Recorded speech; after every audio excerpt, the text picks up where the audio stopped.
Good day, everyone. Welcome back to the weekly hybrid live show.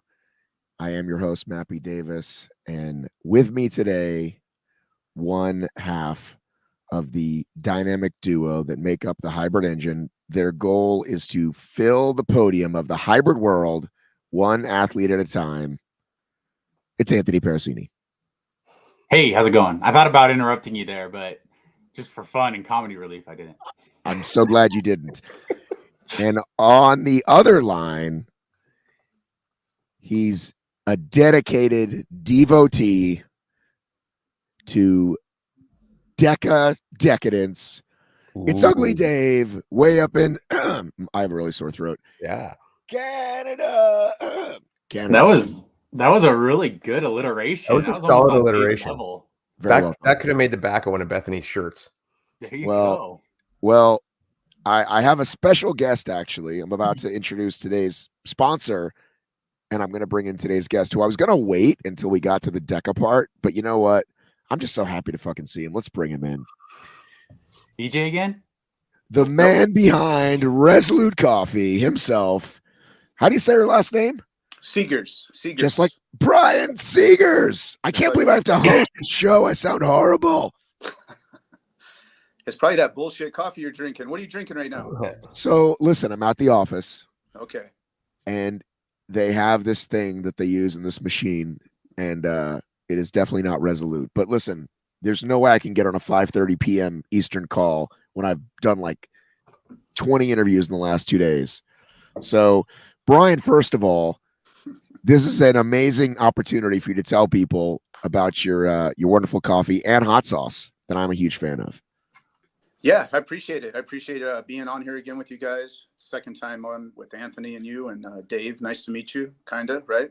Yeah, man, for sure. And yeah, coffee Resolute. I roast it. I source the coffee. I bring everything in. Pretty much, literally a family-run business. And then as far as the hot sauce goes, it's Redlands hot sauce. And same thing. We do everything flavor forward. We don't try to burn your face off, but we do have some hot sauces, and that will do the trick for you. But yeah, feel free. Anybody can always message me if they want to go into detail about ingredients or where I source my beans from, if they want to, find out how organic they are or whatever the case may be. I'm ready for all the questions. Quick shout out to another sponsor, not official, unofficial, is you're wearing a runner hat, and the couple that started that company are from right here. They now live out there somewhere. I think they're in Colorado or Utah, but they started here in Atlanta. Their warehouse is less than a mile away from my tattoo shop. And then our kids are doing circus together. My wife actually went to high school with Justin, one of the owners, which is really crazy. So what were they doing out here? I think they went to school, or somebody went to school or a job. And then Justin was telling me he met his wife, Kate, at one of the races out there on a bus. They were on a bus, and he said something about her shoes, like cute shoes. And that was it. And that was, I think both the men on this call did that. I think Anthony did that to Lauren at the gym, and Dave did that to Rye at an OCR. Wasn't that what you said? Nice shoes, bro. Pretty much.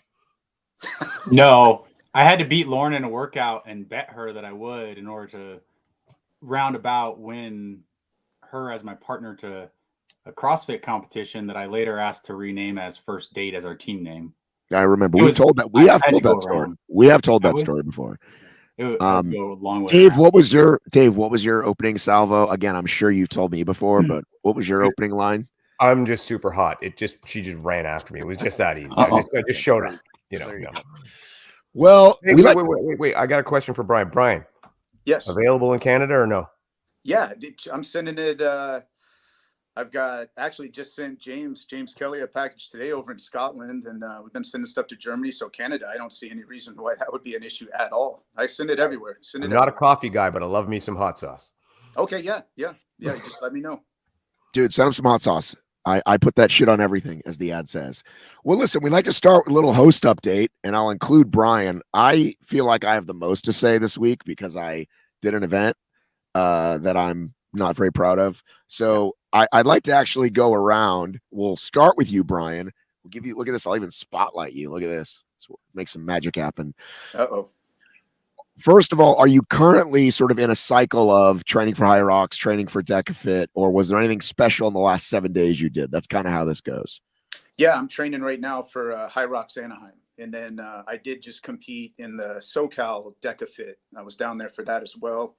And I did get a podium, just, age group, of course. And but yeah, I'm training right now for HYROX Anaheim. And yeah, I've got James Kelly's been coaching me now for I think a good 5 or so months, 5-6 months. And I feel like things have been changing since Anthony started coaching them. So it's been really cool. I enjoy it. It's great. All right. Well, we definitely want to hear more about the DEKA. Anthony, how was your week? It was good. I finally am back up to running more than 50 miles in a week. I still have to ramp up some of my other training that I want to do, but I got real busy in my job last week and this week. So lots of on-site visits that pull me away. All right. Big Dave. So this weekend we went and did a HYROX PFT down at one of the gyms that Bethany works at down in London, Ontario. And it was pretty good. It was a nice turnout. We had a good time. I did my HYROX PFT in a weight vest to kind of give that bit of the ruck to it. And it was all right. I paid the price a little bit. I think I ran a little too fast off the start and paid for it on the wall balls, but it was good fun. It was a good workout. And also in the morning, I kind of overdid it with some pull-up work. I ended up doing, the grand total was 116 hip tap pull-ups. And yeah, by the time I got there, my shoulders were pretty fried. So, but it was a good time. That's a lot of hip tap pull-ups. It is. What is a hip tap pull-up? Almost like a muscle up? But you No, stop so at the hip? hip tap pull-up, essentially, it kind of is to ensure that you get complete extension. So you hold the bar with 2 hands, let go with 1, tip your hip, do a tap your hip. There you go. I got the words out.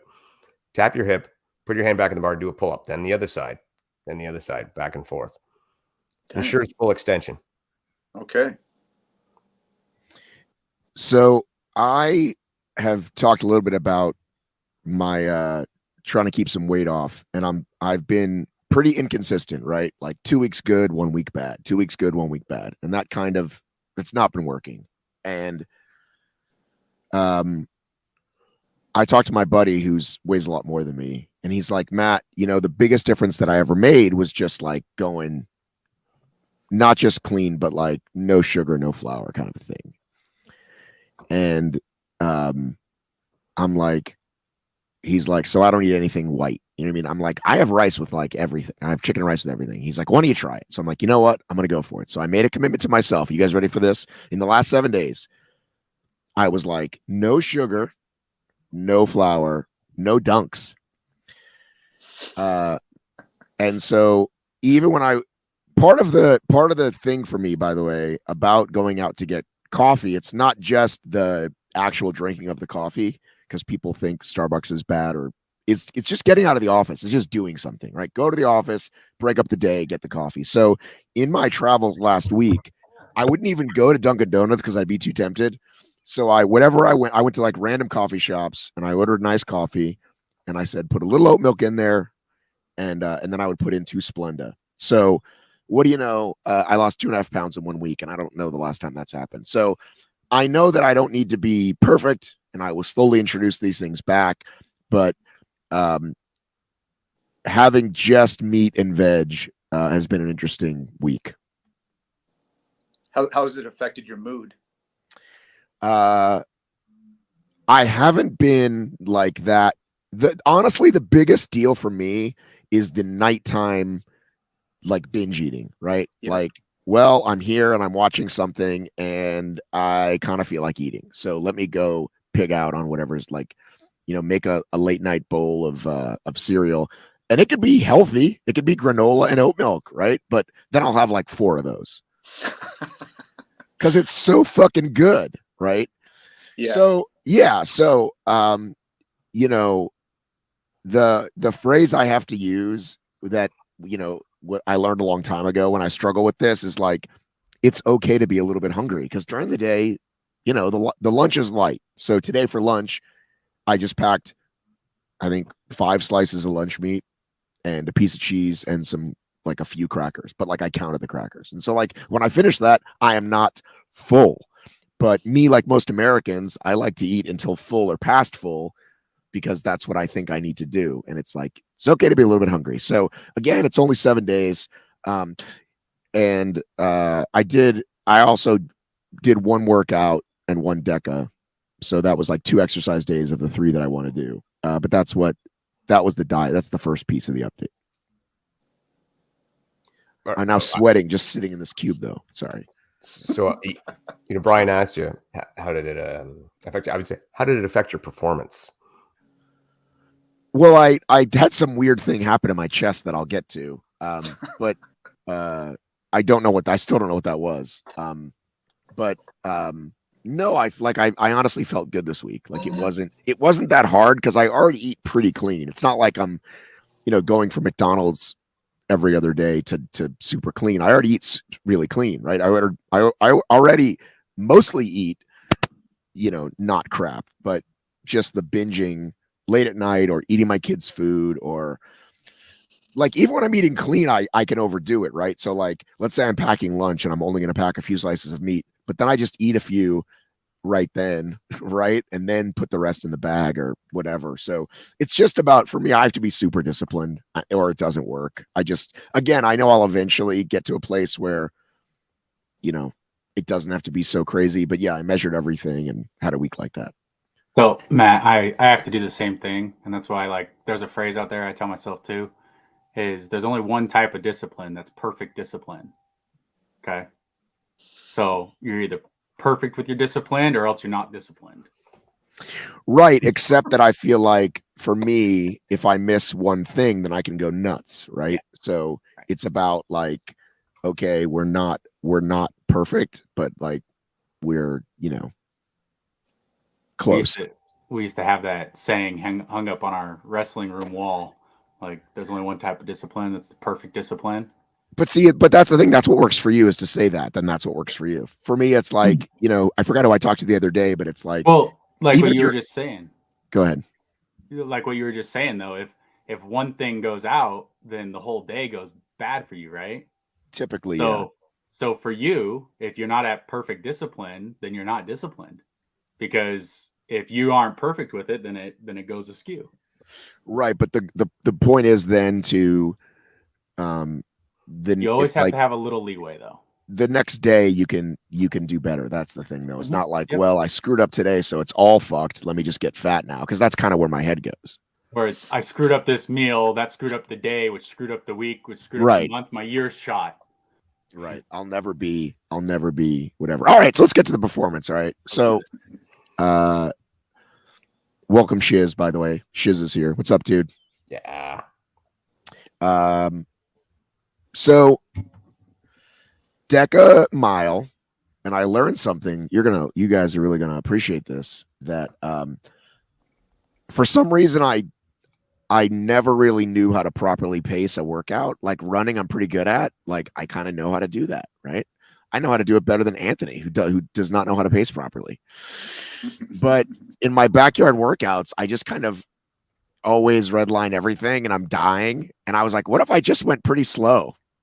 And then what do you know? I finished like my workout 10 minutes faster because I never went crazy, right? So we started the DEKA workout, and I got a bunch of really good tips from my my buddy Tommy Davidson, the white Tommy Davidson. He said, have you watched all of Kevin Gregory's videos? I said, well, I mean, I know he does the bike really well. He's like, no, he gives a bunch of really small tips that will make the world of difference. And so for those of you like me who don't pay attention to things like that, it was simple things like, so we just started with, I said, like what? We went to the other room where there was some other equipment. And I said, like what? And he says, well, do the lunges. And so I started doing my lunges. And he said, well, if you instead of going straight down, like just extend a little bit more, and then you're putting less strain on the, did he say calves? Whatever it was, it was a slight difference, and it made a big difference, right? And then like we were doing box step overs, and he's like, all right, you step all the way up, because I do, right? And he's like, don't do that. Like, try to stay low. So like, this is stuff that people do, but that I didn't do. Okay. So anyway, we start, and I feel great through the lunges, and then was the step overs, and then was is it sit-ups? And then ski, and I was right behind Clayton, who last time was already like lapping me, and I was like, I'm right behind him. I'm right where I need to be. I'm faster than I need to be. I left the farmer's carry at 20 minutes. It took me 40, was it 45 or 49 last time? So I'm 45. ahead of the pace. 45. So I'm ahead of the pace. And by the way, I didn't look because I was afraid to look. I didn't want to look, but I found out later. Okay. But at the ski, all of a sudden I felt this. I called Anthony afterwards. I felt this horrible pain that I could not fucking describe. And by the time I got to the rower, the bike, I was like, I'm gonna fucking pass out. So I don't know what it was, and I went really slow, and I almost DNF'd the mile because it would hurt that bad. But I thought, you'll be happier if you finish it. So I tell a longer version of the story on the podcast that I just put up if you want to listen to it. But anyway, I still don't know what the fuck it was, and I'm just hoping that I pulled something temporarily and not permanently. Little strain. That's what we decided, right? It wasn't a hernia. It was just like a little strain in your abdominals or your diaphragm, hopefully. Correct. And it didn't bug you. It didn't bug you on the push, on the sled, or on the tank. I took it so easy on the push because I was afraid. I was like, well, if I do that again, then I'm never going to finish. I need to just finish. So I like pushed as gingerly as I could. Like that. I have no idea how long it took me, but it took me a really long time to do the push. But I'm going to try to replicate it like tomorrow. Like what Anthony and Lauren were saying, we're like, get a plate. What do you want me to do? Oh, to mimic the skier? Right. Because you said you felt on a skier, do some ball slams or grab a 45 or 25 pound plate and do some plate ground to overheads and just see if the movement still hurts. Yeah, because I know I'm stronger. Like even the farmers, which was after the after the ski, I only put the weights down once, and I think I put them down 3 times the last time I did it. Just from practicing heavier weights around the house. You know what I mean? So I know I'm getting stronger. So I look forward to more continued improvement. There was a picture you put up and you were flexing. You were flexing with a couple people. You had, I didn't know you had muscles. I didn't know your arms looked like that. Photoshop. He photoshopped his head on Hunter's body. Oh, okay. All right. Well, I was flexing on them haters, man. So thanks. Yeah. So that was the other thing is I ran into, I know Tommy from OCR, and I forgot how old he was. I knew he's older than me, but the fucker's about to turn 70. Okay. And I was like, maybe we should look at a doubles. And then I looked at the categories and it's plus 120. And I'm like, oh dude, this might be a like podium by default situation if we show up. So I checked, and there are a lot of guys who've done strongs, but not a lot of guys that have done fits. So I'm gonna rain on your parade here because I know 2 guys from here that are going into that category, and they are both Spartan age group winners. And I only listen. Really fast. I only need to be in the top 15 to get my qualification for That's true. That's true. That's true. So even right now, in the strong and the fit, there's like somewhere between 15 and 20. Some people have like their names twice, so it's fucked up. Like it would say like David Claxton or whatever. Yeah. So there's not a ton all in, but I might have to go to Orlando like a month before Worlds to see, because if there's less than 15, I'm 100% going to qualify, and then I can go race at Worlds. So yay for plus 120. I was the person that I was just tattooing right now was talking. They just got back from Orlando and they were telling me how beautiful it was down there, and they want to move there. They want to leave here and move down there. Just a side note. This isn't quite Orlando. This is I forget what's the name of the town. Ocala. Ocala, yeah. Oh, okay. Yeah, Central Florida has been like a whatever for OCR for a long time. Beautiful is not the word I would necessarily use. You know what? I've heard some people saying that, you know, Florida, DEKA Worlds, they're disappointed and whatnot. Everybody up here is like, oh, thank God, we're ready. We're all ready to go. Florida in December to us, that's fantastic. We're like, all right. Yeah, usually you guys come out to Palm Springs too. You got the snowbirds or whatever they call them, right? Yep. Yeah. Dave, I just had a question. You brought that up. We got snow here yesterday on Cinco de Mayo. Wow. Are you guys getting snow in Canada still? In some spots, yeah. My son's in Calgary. He got snow the other day.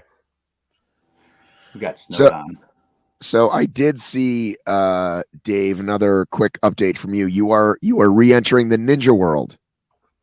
Yeah. There's been a lot of ninja comps locally, and I've been getting some pressure from some friends and some guys that I coach at the gym that I need to come back and compete in some masters. And I'm like, okay, yeah, I'll go dabble. I'll go for it. I watched some videos, and I should still be competitive. I should be okay. Okay. In the masters, of course, the old guy division. All right. Well, we need to talk about. We definitely need to talk about DEKA. So we had someone that was there. Brian, did you have a booth, by the way?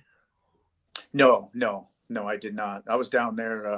I was at the SoCal one. I was not at the Northern. Oh, that's California right. one. You weren't at the NorCal one. You were at the SoCal one. Yes. So tell me about what you said. You commented to me a couple things, and I said I think you should come on based on the stuff that happened, and we're going to get to the stuff that happened. But based on what had happened, you said you were going to talk about some stuff. Yeah. Well, first, I I definitely don't want to. I know I watched your interviews with I can't remember the lady's name, but I watched it this morning. I watched the one with Mark as well, and I think everybody agrees that they don't want to shit on Yancey, right? Like they're not trying to disparage him at all.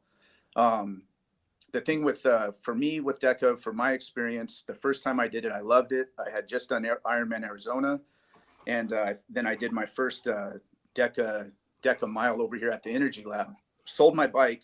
Was done with triathlon.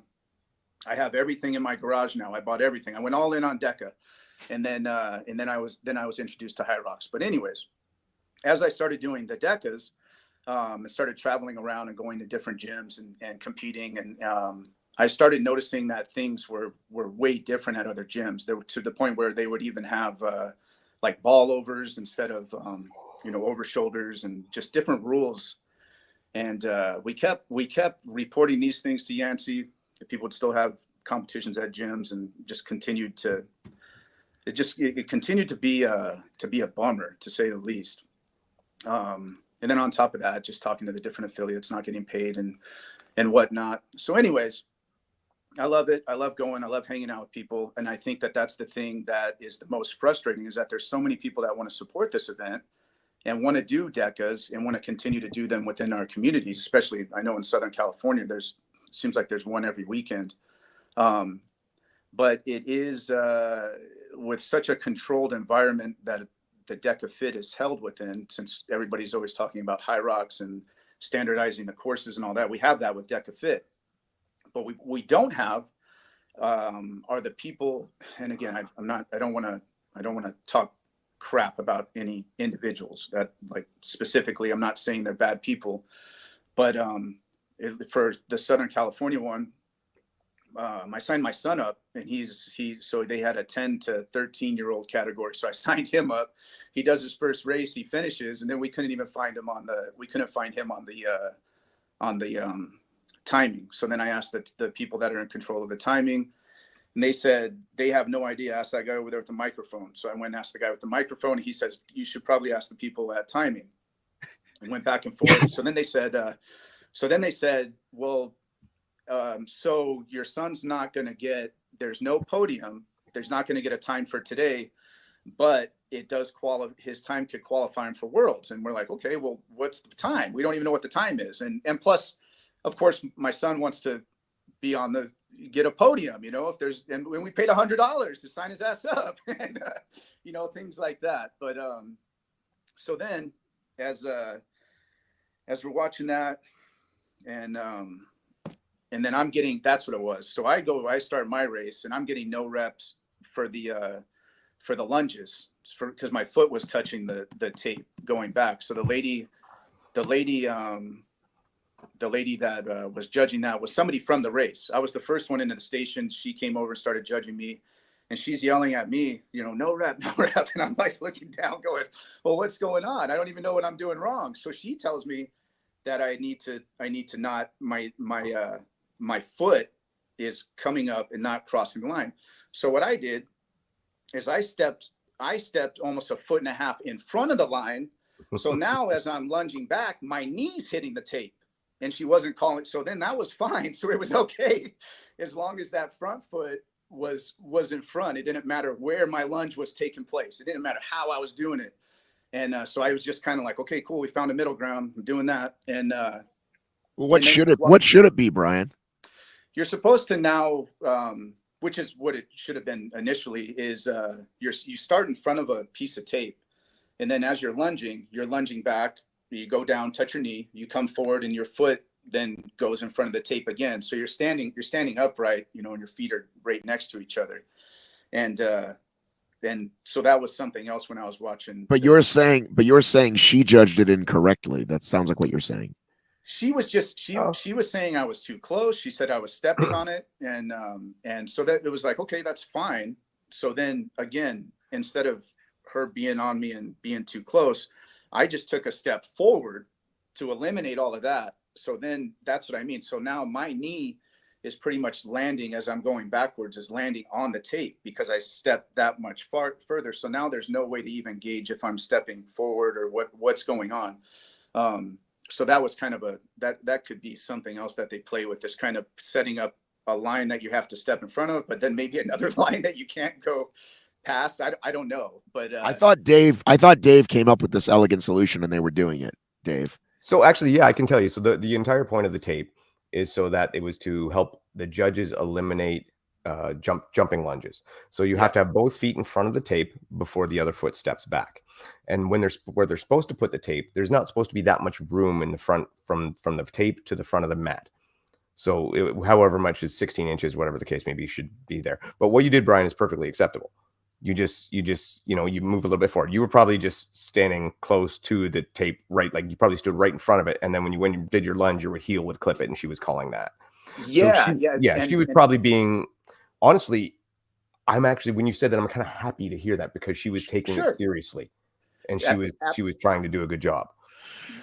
You're so sorry, Matt. You're absolutely right. And the thing that got me this weekend was when they penalized. When I saw Matt's post, I thought they were talking about the Rams when Jack and Mark, I believe, right? That's the guy's name.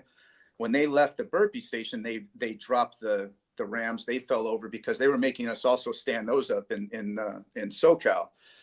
So then, like what Mark was saying, he was saying, go back and watch the rest of the stations. Why are we paying so much attention to just the lunges? If you watch the first station at this last DEKA, there's a lot of people getting disqualified. There's a lot of people there's people that aren't finishing. And that's it. That's the first station. So that's the bummer. And the other thing that was happening in Southern California was they weren't even putting the medicine ball down back. They were doing sit-ups like this, going back and then throwing them up onto the target. And when in my opinion, and Anthony could probably has better insight on this, what's going on with CrossFit right now with the people not knowing the standards, getting to quarterfinals and supposedly not knowing the standards. To me, this all starts from the gyms and the affiliates and everybody that's putting on DEKA miles, DEKA strongs, and getting the standards correct there. So when we show up to a DEKA FIT, hopefully everything's the same. But in these cases, it seems like there's still, and in the end, we're told go off the judge. You know, if the judge tells you to go, that's on the judge, man. You know, for better or worse. And it's one of those things where I think if you disagree with the judge, you bring it up after the race. But if the judge passes you and you're gone, and like I think what Mark was saying is they were like, get on, you're done. You can't penalize that guy for that, man. Well, so we're going to go ahead and move into DEKA NorCal. And I do have a specific question because I know it's been brought up here before. And somebody said it in a comment in one of the videos, because I put up 2 different videos. So for everyone who hasn't caught up, there were 2 DQs, one for Mark didn't do quote unquote enough reps. And then Jess was disqualified for not putting the ram down properly. So someone said, I'm a judge and I was told not to use the phrase no rep, to only be positive and to just repeat the number until they correct themselves, which I've heard Dave or somebody say, like, that's the way to train someone properly, is that you go 5, I didn't say 5, 5. No. That's horrendous. Somebody said that about wall balls. Just keep saying 5 until they get it. Who said that? Somebody said it. Okay, sorry, I accused. If it was you, tell me, because somebody said that, and I thought, yeah, they could just think you're not counting right. That's not a good. You have to use the phrase no rep, and I can't imagine Yancey actually said that. That sounds like a game of telephone that got landed wrong, and a volunteer was like, yeah, I was told to just be positive. It's like, that's not really how it works. Oh, but a volunteer commented, said that's what I was told. I don't know. I've just been listening. I think there's a few things there you want to unpack. First of all, just because somebody gives a no rep does not make them a good judge. You don't have to give no reps to be a good judge. That being said, volunteers who just want courtside seats to the action aren't good judges either. So that's terrible. Now, in Spartan fashion, if you want to put it on the athletes and make sure their reps, tell them before the race that there are no judges. You have to count your own reps, and we're going to go back and watch videos. And if you're doing no reps, you're going to get penalties. Tell them that before the race, and then I guarantee you the athletes will be a hell of a lot better about their reps because now there's nobody there. You give them the judge, it's almost like they think there's an out, like, oh, they're going to tell me if I'm not doing it right, but the judges aren't telling them. You don't ever, if somebody gets a no rep, you need to tell them, make it visual and clear. No rep, you stepped on the line. No rep, you're not extending the ram. No rep, you dropped it on the ground. Like, that's terrible. Now, if you want to get to like the penalty versus DQ, just the way I was looking at it, I actually think anything that's a safety risk, hands down, period, needs to be the harshest punishment. So a DQ. Jess dropped her ram, and that it bounced over into somebody else's lane. Like, if somebody was there, could have hit him in the head. Like, if they're trying to take a stance on that, and she said, I listened to your interview, she said somebody else, was it like Killian or something, did it and only got a penalty. He should have been DQ'd too then. But as far as like Mark missing a rep, they could have just added time for a missing rep.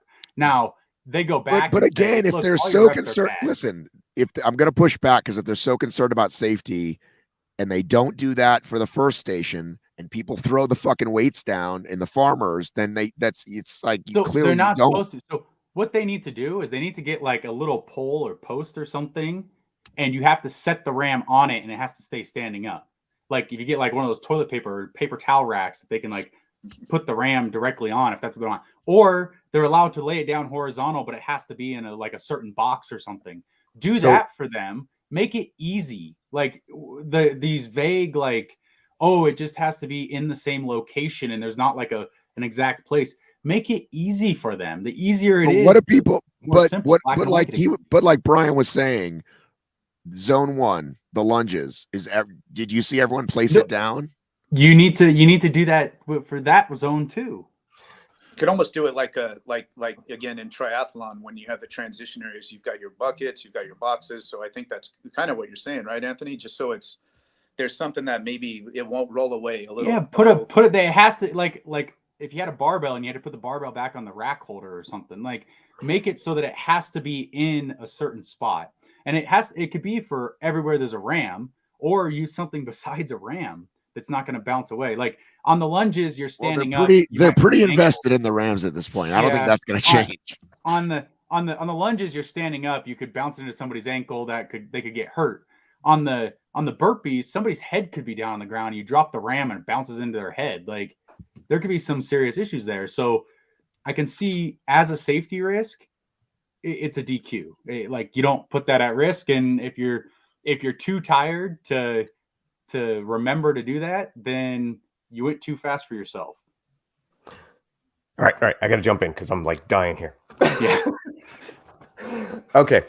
So in the rule book, it does state you have to put the ram back down in the same location. It does not say it has to be in the same orientation, which means if the judges are telling you they need to be stood upright, it does not say that in the rule book. It says location, not orientation. So you can put it back down, straight down.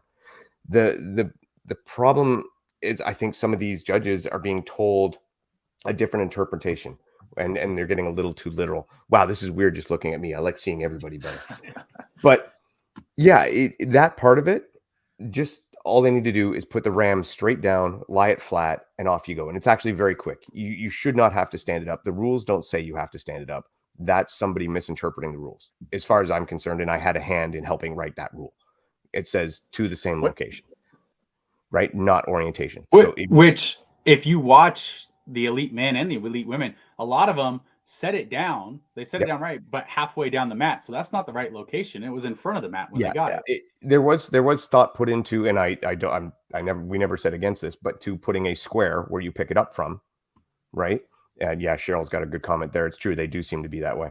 But do we know that? Have you've reffed? What's the speech you got, or did you not get a speech? You just rolled up and did your thing because you know how to do it. I'll be perfectly honest. I have never gotten a speech. The other thing that I saw in at SoCal, I hate saying SoCal, Southern California DEKA is they were actually SoCal, bro. They were on the PA asking for people like, is there anybody available to judge? You know, is there anybody around that wants to judge? We need some judges coming up. And again, not to disparage anybody, man, but there were a lot of people judging that didn't look like they were coming to judge that day. and if they might not have even known what was even supposed to happen. I don't know. So, and I'm gonna say with Brian there is he's absolutely right. They get desperate and they take whoever they can, and that's part of the problem. They're not educating everybody they get. Maybe it's a time crunch, maybe whatever it is. The other part though is I will put on the onus to the communities. If you want better judges, step up and be a better judge, right? Help out. Don't be part of the solution, not part of the problem. Yes. But I want to go back to another thing that Anthony said, the DQ part for Jessica. Can we go right into the DQs? Can I just ramble off? Absolutely. Right, it's all under the heading of DEKA NorCal. All right. Let's rock. Here we go. So I can't feature you though. I want to give you your don't platform. Want to be featured. It freaks you out. I see myself. I like your pretty faces, man. It's all I know. good. It also, by the way, it also gives me a chance to like cheat and look at notes. But go ahead. Right. So as far as we'll start with Jessica. Jessica's DQ in my mind should not stand because she did put the ram down. That's great. This shall not stand. So she put the ram down. In essence, what that does, that gives her no rep on her last rep. She runs off. She only has 19 reps, therefore hasn't finished the station. In the DEKA rule book, it states if you don't finish a station, you get a DQ. Great. That's fine. I understand that that was actually an oversight in the writing of the rules. There should have been a penalty put there. We had, and I would just say that we had pushed for something to be written there and it was not done. Then when Killian went in Knoxville, what we thought would happen did happen. And they quickly threw him a 5-second penalty, which by the way, I disagree with. I'm much closer to the 30-second penalty for putting the ram down wrong or whatever. So they threw the 5-second penalty on it. Immediately now that sets precedence for the rule that was not written. So now you cannot disqualify a person because they did the same thing as another person in another race where you already set the precedence for the penalty. So their only option, right, to put that penalty on her is a 5-second penalty. That is the only fair option. Otherwise, it looks biased. It could look biased towards a Spartan legend. It could look biased towards a man from a woman. I'm not saying it's any of those things. I'm just saying that's the appearance it can have. So you have to uphold what you've done until you amend the rule book or even the next season, but you have to change the rules in the rule book. You can't hold her to a different standard than you held someone else. That's just not fair. And on top of that, she was not stopped to get a chance to fix her ram. If I'm judging at a local gym, the clock doesn't stop until they set the ram down properly. I mean, Brian, you're nodding your head. I'm sure you've seen that. Yeah. You don't have that control at a DEKA FIT. You don't control the clock as a judge, but you do have the ability to wave them off and say, hey, get back here and fix the ram and then cross the line. Right? That's why her penalty shouldn't stand. And I'll listen to that. I'll tell you why Mark shouldn't. So here's Heather saying she heard Yancey say this. I knew I heard it somewhere. I didn't think it was Yancey. I thought it was a commentator, one of us, somebody who talks about this stuff, talk about this. But yes, we agree this is now a horrible, horrible rule. The idea of how do you fix the behavior, I think the minute penalty does the same thing, right? If you give anyone a minute penalty, just let me finish. You're clearly not going to be on the podium anymore, but you haven't done this like you can't. There's nothing to come back from with a DQ. So again, when other things happen that are perceived, quote unquote, worse, it's going to be like, well, why aren't they being disqualified when we've clearly thrown out disqualifications willy-nilly for someone that missed a fucking rep? Yeah, there's more to it as well. You're also taking into account here that you're using a video replay, and there's no rules within the DEKA rulebook to use a video replay, especially not for form or for counting reps. And so that could bring me into Mark's situation, where Mark was told he had done 20 reps, crossed the line. And in that situation, you listen to your judge. You always listen to your judge. As Brian said earlier, you go by what your judge says. At the athlete, you got race brain. You're not counting reps. We're all lost. The judge can barely count the reps. How are you supposed to count the reps? He crossed the line. He was told he could cross the line. Therefore, you can't go back and video replay. Otherwise, you got to go back and look at everybody. You got to go back to the lunges. You got to go back to the boxes. You got to go. It becomes an open Pandora's box, and they're not equipped to do that. So you have to go on the judge's call. I was really praying that we all, for those of you who don't know, Yancey wasn't there. Yancey had a death in the family. He wasn't there. So and whether he was or wasn't, much like the world champs, you could still go back and change it, right? Yes. And he could save face here and say, we got that wrong. Both of those guys are going to get a 1 minute penalty, or he gets a 1 minute for a missed rep and she gets a 5 minute for throwing it down. And now we're going to change the rules so that you seconds. I'm throwing it out there. Just let me finish. No. And now we're going to change the rule so that this doesn't happen again. There is no more changing of the rules after. There is no film review. We're going to count on the judges or not, or whatever it is. But instead, he just goes, sorry, we're still not going to, you're still DQ'd, which is the worst thing that can happen to you. And we're going to try to work on a solution for the future. So just first, I just rewatched to make sure I remembered it right. When Jess finishes, whether they're good reps or bad reps doesn't even matter. No. She lets go of the ram from chest level. It drops and bounces into another lane. If there was a person there, it literally would have hit him in the head, like almost hit the ref, the judge. And so, if this is a safety thing, then the safety one DQ stands. Okay. Take a hard stance on it. Now I know they said, it is but the woman's weight. How heavy is it though? Really, the woman's weight. No, Anthony makes a good point. It's 22 pounds. It doesn't matter if it's like a torpedo. I've actually seen them go through a drive-through wall. Or I was half kidding. But the now they should go back if the same thing had happened. Like if it was Killian too, then Killian should be DQ'd. Like if that was the same rule, they can retroactively and go back and, it's not a 5-second penalty. It should have been a DQ.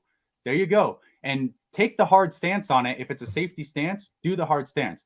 Now, I don't think Mark's is the same. Mark missed a rep. You can give him a penalty, a 1 minute penalty or whatever it is. Because none of the guys, nobody, men, women, they didn't set the ram down in the right spot like it says in the rules to do. But like Dave says, there is no video review. So why are we having a video review? Like, now the same thing watching these again, I'm like, what judge is allowing this to happen? Like, we're not going to argue that one. Because honestly, it's like the reps are bad. And I mean, I listened to your interviews with the athletes, and I mean, it sounded like maybe they didn't want to say it, but they were bad reps. And even if you're drunk and you're talking about it, I said they were bad reps. Like, yeah, they were bad. And so it's not only on the judge. I as an athlete, what Mark was doing. I've literally never seen that before. I don't know what's happening. Well, like, he was having as an athlete, it's your responsibility to make it as easy as possible for the judge, so it doesn't come to this like review error or leave it up to chance. Like, make it easy as possible. You're going fast, like slow down a little bit, because if you win with those kind of reps, you don't deserve the win anyway. Like, you should have slowed down. No one has said that yet, and that's a really good point.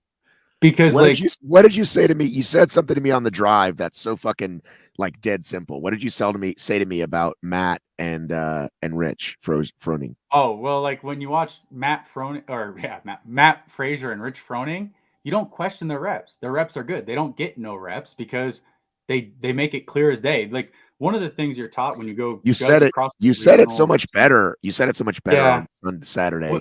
Well, you said Rich makes it undeniable. Matt makes it undeniable, and that's why they're the best.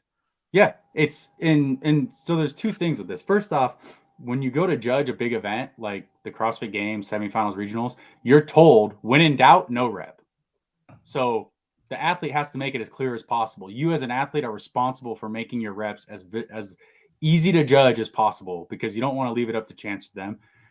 The second thing is, if you're like, well, what does it matter? You're not doing the work. Work, in strictest scientific terms, work is force times distance, right? If you're shortening the distance, say 3 inches every single time, you're doing less overall work. Your power output is force times distance over time. Right. So if you're shortening the time it takes and the distance, you're creating a skewed power graph. Like, don't. Yeah. And I just thought the only way the video review works is if there was literally on a cam on every single person in the top 10, and then we can go against them all and say, this is who did the right amount of reps. Even then, get CrossFit's quarterfinal judges to tell you, and then nobody's getting reps. Yeah. Well, usually also when I've only done 2 of the DEKA fits, but the one thing that I definitely noticed, especially in the elite heat, is that Yancey is at every station, and he's running around and he's counting, or not counting, but it would start with the lunges. He's making sure everybody's doing those right, or trying to. You see his head spinning. And, box over, same thing, making sure, and definitely on the burpees, you'll see him go up and tap people and tell them, like, that's not correct. Okay. I can tell you what I've seen is I see what Dave and I always talk about. Yancey should not be a judge or even the head judge. He should be above that, right? He's got other stuff to do, and we need to have that layer. But what I've seen is him just talk to the judge sort of and the athlete sort of at the same time. Hey, make those better. But nothing's really happening though. Like, the ref then doesn't say no rep. I don't know that I've heard the word no rep at a DEKA. I'm serious. Yeah. I think like they've said, like, hey, get those higher. Like it's all happening so fast, right? Especially at the world champs. And we fucking hope that they get this shit sorted out, because like we were saying on the call the other day, unlike Spartan, where you're sprinkling people across a mountain of 13 miles, it's 10 stations in less than a half an hour. We should be able to get 10 good judges for the elite wave. Come on, guys. Do you think that there is anything to do at the local level with the affiliates as far as like proper just training, making sure that everything's being done right there first? That from a guy who runs, like, I mean, I don't own a gym, but I work at a gym and I pretty much run the DEKA Strongs that we do there. And it is incredibly frustrating to go online and see exactly some of the situations you described earlier, Brian, where it might be the wrong machinery. They might be using the wrong equipment. They might be doing the wrong setups. Everything is very, very frustrating. And you get disappointed sometimes because you think, I'm setting it up right. And my members and my customers or clients are coming here and they're having to do it properly, and other people who are competing with them 4 times to go to Worlds or whatever the case may be are getting a free pass on somewhere. They're not asking for it, but they're showing up at somewhere at a gym that might be ill prepared. I don't know if that's DEKA's fault, if that's the gym's fault, or a combination of the two. But I do believe that any gym that is running their DEKA event, especially their first one, should have to like submit a video of the course layout, of everything they're using, their equipment, their layout, measurements, everything. Actually, I can go on because I actually believe the video needs to be done for world records, for a ton of other crap. But yeah, what you're specifically asking, I see it a lot. And then the judging at those gyms as well. And I used to be more concerned about the judging. I'm getting to the point where now at the FITs, the judging I'm seeing is actually not as good as the judging I'm seeing at the individual events. So it is concerning. I think with the amount of people that go through the FIT, it is very hard to get good judges, especially all day long. But like Matt says, for the elite waves, to be able to find 10 good judges for an hour, it should be doable. And again, we all need to step up and help. Dave, I like that point. Like, honestly, anybody that's trying to qualify, this can be really simple. If you're doing an event, a DEKA FIT or a DEKA mile at a gym, there should be 2 requirements.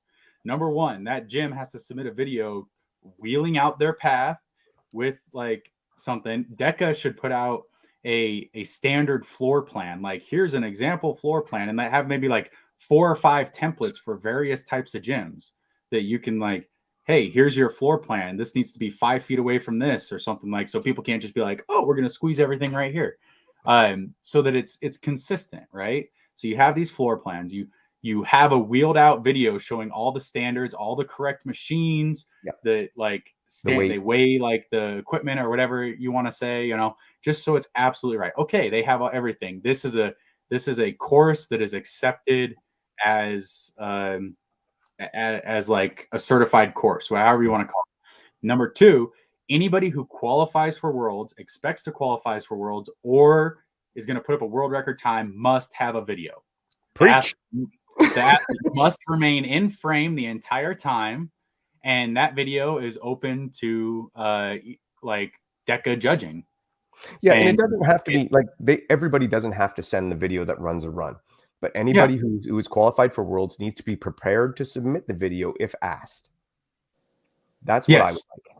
Well, anybody who wants to say they have the world record, or anybody anybody who is going to qualify, it's 15 videos. Like, you can have somebody watch 15 different videos of a DEKA strong or a DEKA mile before Worlds, like, and validate that that's an okay video, and their time's going to stay in that top 15 to move on, Yeah, like Lori Winkleman there. It sucks to get an echo bike instead of an assault bike. It does, and you're absolutely right, Lori. But I have actually seen places that have a Schwinn instead, so they're reaping the rewards. Yeah, that's even better. Where do I get one of those? I got to get my plus 120 team time. You need a Schwinn, because I actually have a Schwinn in my home gym, and I have to do 40 calories on it to even be close to doing a 25 calorie on an assault bike, and it's still not right because it's not as hard to pedal. Shiz says some gyms have low standards and some hold members to higher standards. Absent owners running DEKAs isn't good. You just, all you gotta do, you tell the gym affiliates, and you tell like the athlete, put it in the rule book that the athletes, if you should know as an athlete, hey, I have to video my attempt. Can you please have somebody video me, or can I set this camera up in a spot during my run? You can ask. You can go to any gym affiliate that me as an athlete, if I want to do it, I have to set up the video for myself. I have never been to a DEKA event, a DEKA mile or stronger, anyway, DEKA gym event that has not had tons of people wandering around more than willing to video for you. I've done people's videos. Like, we've been to like 1 or 2 back when Northern Utah used to have an affiliate, and it was like Rylan and all the Thorsons and Lauren and me were there, and like all these other people, and everybody was videoing everybody's runs. Like, it was. I have a video of every DEKA run I've ever done. Yeah. And everybody does it. Everybody's videoing it anyway. And like the better athletes, the good athletes, Rylan, they were making sure that everything was right. Like they didn't want to do it wrong. They were like, okay, this is 10 meters. Okay, we're sure this is the distance. And like when they did the mile one, like, okay, I ran out over here. Or we wheeled this before. Like everybody was checking because they wanted to do it right.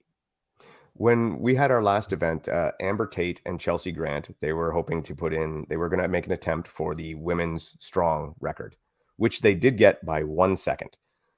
But beforehand, we probably spent, and even though I laid out this course, we probably spent 15 minutes and kind of halted the whole event for this, wandering around, making sure everything was just right. Because we knew it was going to be videoed. We knew it was going to be, they even live streamed it. We knew it was going to be questioned. So we wanted to make sure everything was bang on. And that's how it should be done for it. Like if you want to say you got a world record, you can't just say it. You gotta prove it. Like you gotta have something to back it up. Yeah. I mean, the top athletes, they want people to know that it was a true record. They want people to know, like, look, I didn't fudge this. So they're going to do it right. They're going to make sure it's done right. And they don't have any problem showing that it was. That's right. Yeah. All right. We ready to move on? Let's go. One last thing to say. Neither one of those people should be DQ'd. They need to fix it. I believe 1-1. Sorry, Dave. I'm confident in this. Matt, since the next thing is the LCQ, did you talk to Sydney Wells today? Sydney Wells is very excited to talk to me. She said, my dad's coming in town. Can we push it to next week? And I said, absolutely. So Sydney Wells is next week. She lied. She called me to be on my show. So I spent, are you her dad? When I wasn't figuring out what the hell went wrong at DEKA NorCal, I messaged every single let's say potential Elite 15 person, and I'm gonna share my screen now and make some magic happen. And we're gonna start with the women.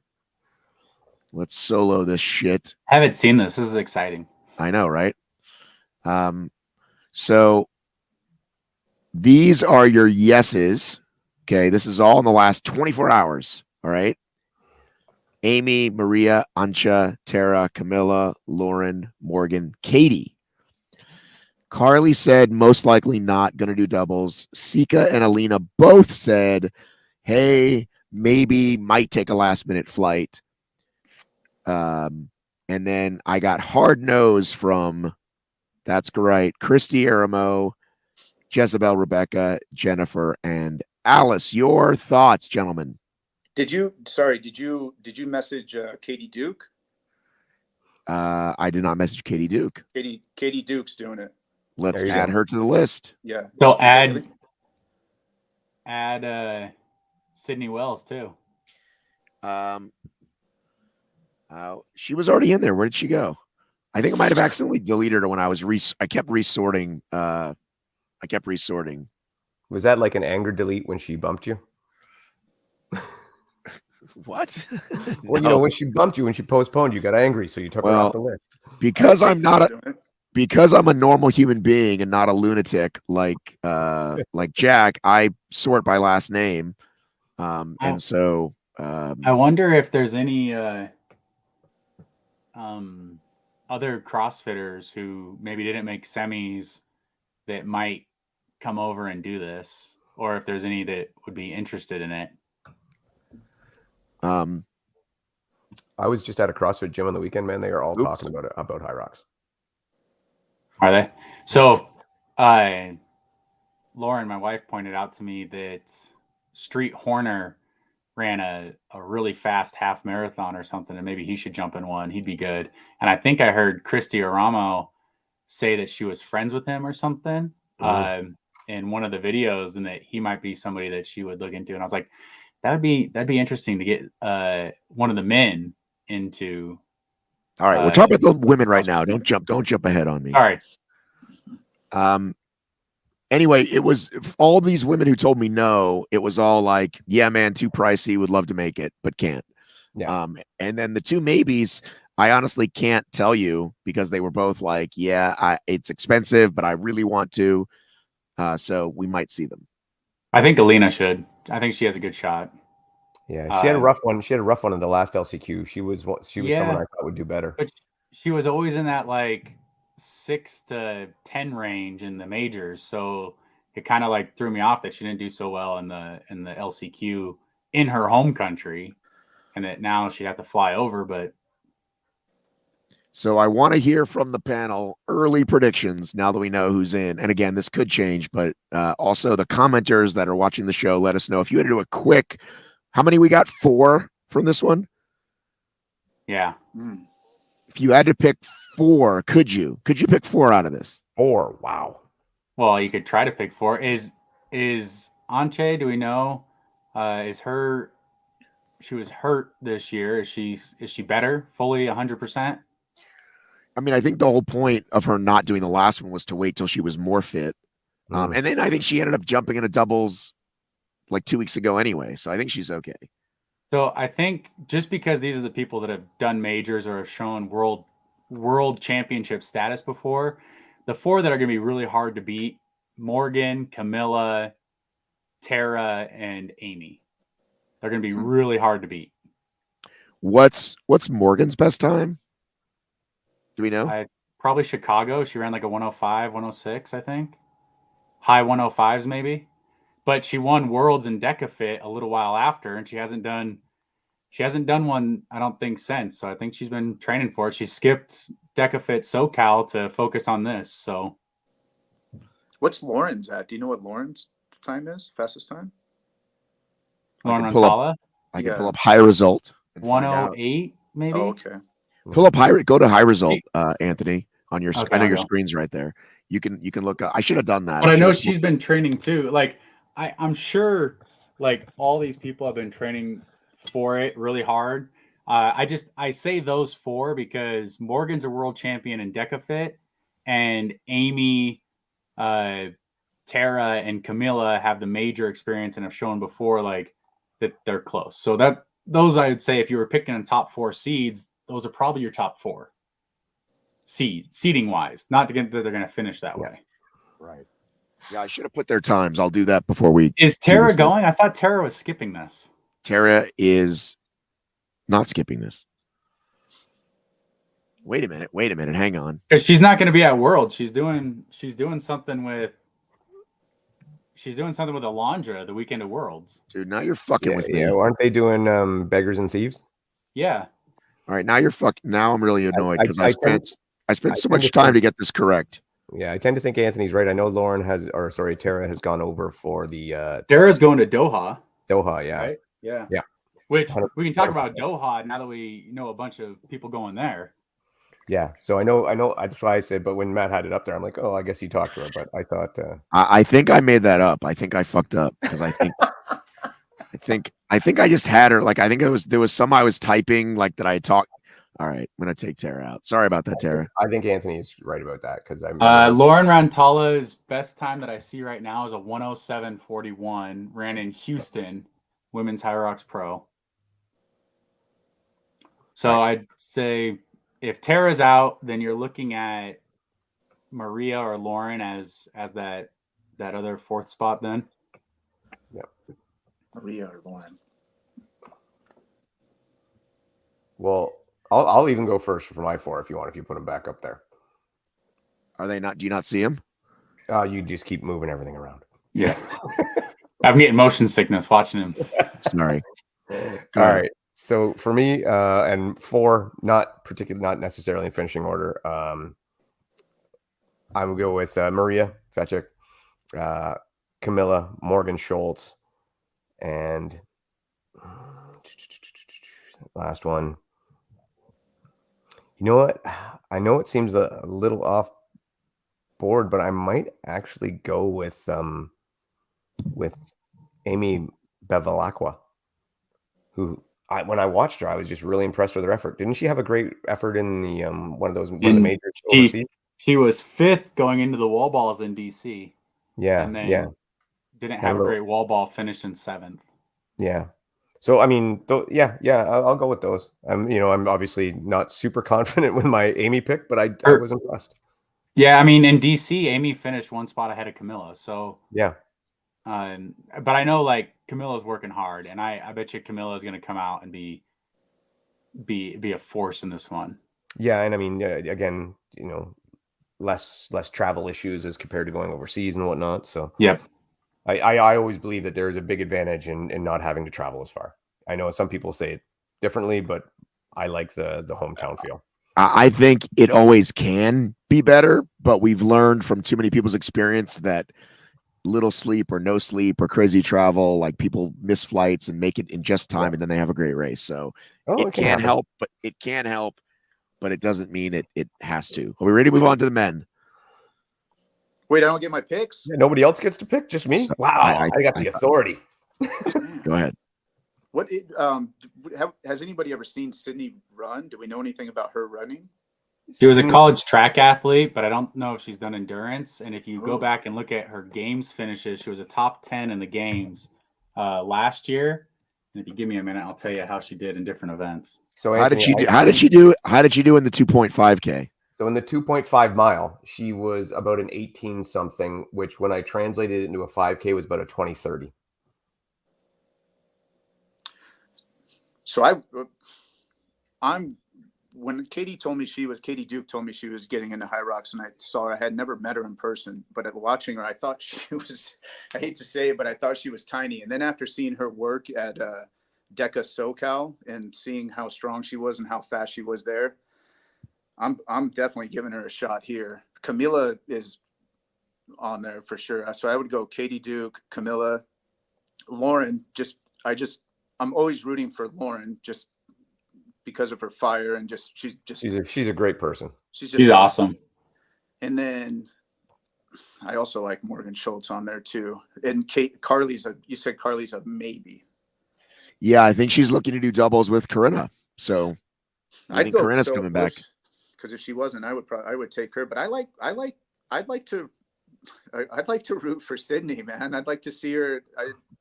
I'd like to see her get in there. So this is when she was an 18:37 in the 4.5K. All right, so this is where Anthony and I get to have a little chat that we've already had offline. I said in our little chat, the best thing for us, one of the best things for us would be if Sydney and or Christy, when I thought Christy might be going to make the final, because all of the CrossFit shows would be talking about it, right? They'd all be, it's huge for us. Then when they go to the finals, right, they probably wouldn't win, which is great for us because then it shows that we still have the best women and or men in the world at this, and they're not quite at our level. Anthony disagreed.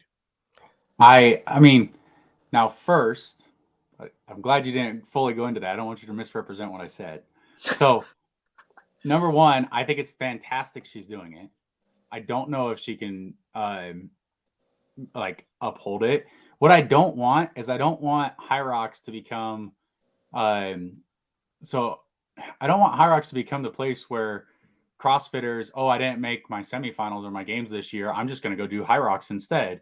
And it's like that, what's that tournament that the teams that don't make the March Madness go to, the NIL tournament or something?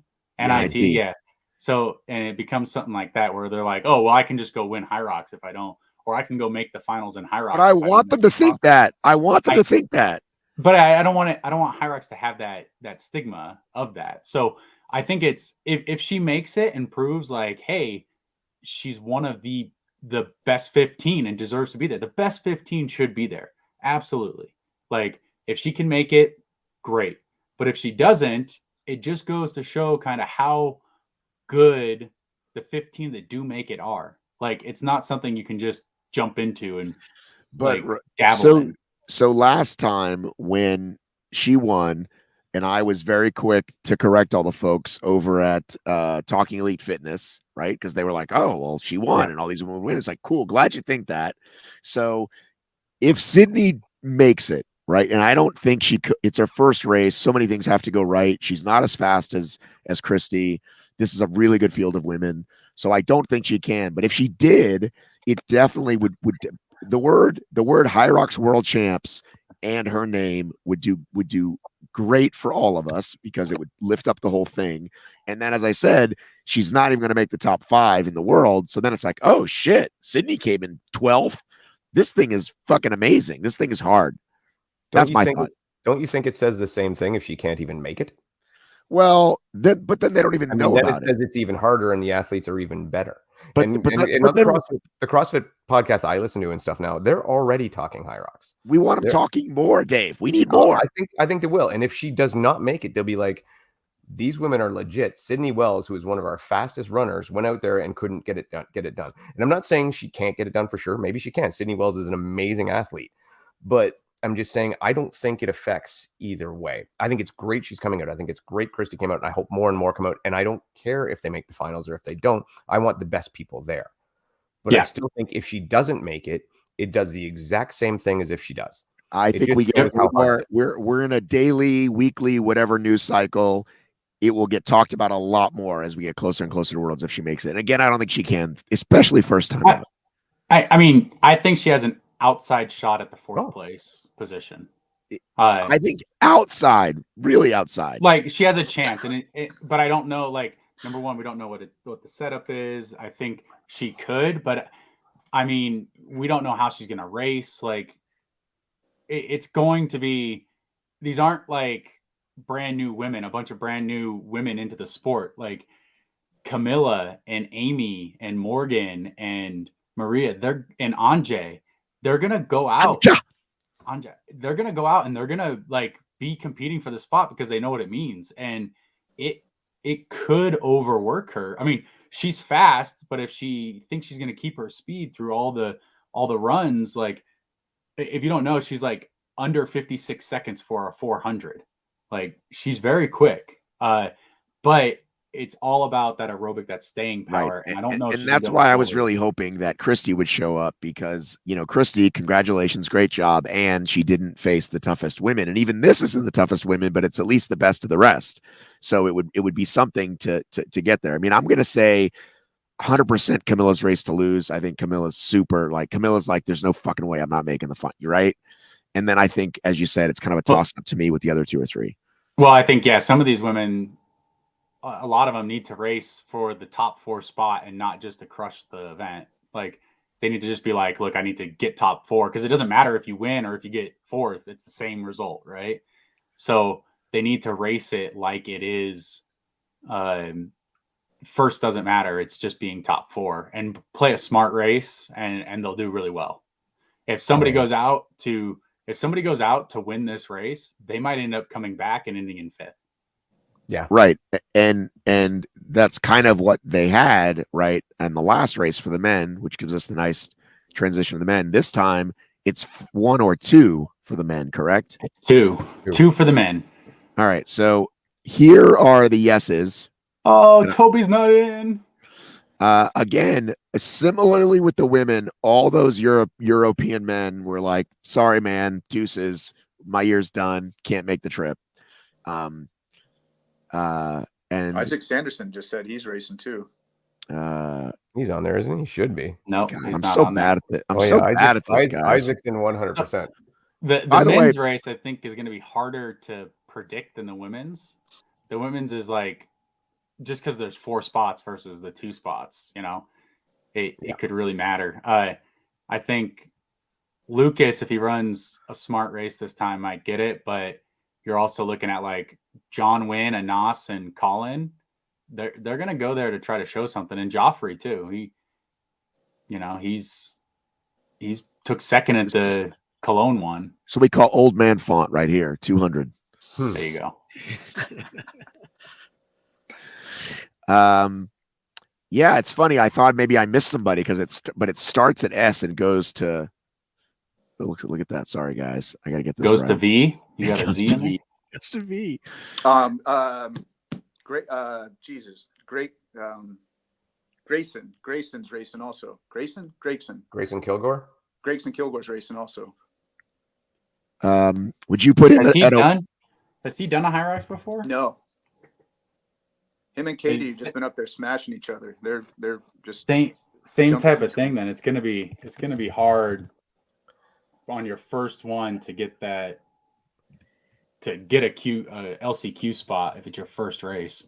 Yeah, Grayson So has earned a lot of credit lately for what he's done and been very impressive. I used to think of him as, you know, a guy who would do well at a strong or a quick Metcon or something, but he's shown that he can hang in there. But I do agree with Anthony that first shot out to hang with these boys and to have it paced right, I don't see it.